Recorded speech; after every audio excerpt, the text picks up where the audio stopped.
Guys, good morning. আমি চলে এসেছি সকাল সকাল একটা মিনি ব্লগ নিয়ে। দেখো, এখানে রাত থেকে বৃষ্টি শুরু হয়েছে, এখনও বৃষ্টি কমেনি। এখানে টাইমে টাইমে জল আসে, কালকে জলও দেয়নি, খাওয়ার জল রয়েছে, তাই আমরা বালতি পেতে দিয়েছি। বালতি প্রায় ভরে গেছে। কালকে বিকেল থেকে বৃষ্টি শুরু হয়েছে চেন্নাই। আমরা এখানে থাকি, এটার নাম কি গো? রিভ্যালু, সামন্তপুরম।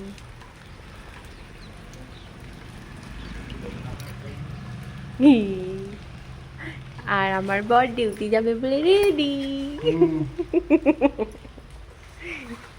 বলো, তোমার কেমন লাগছে বৃষ্টির মধ্যে ডিউটি যেতে? বলো না, ভালো লাগছে?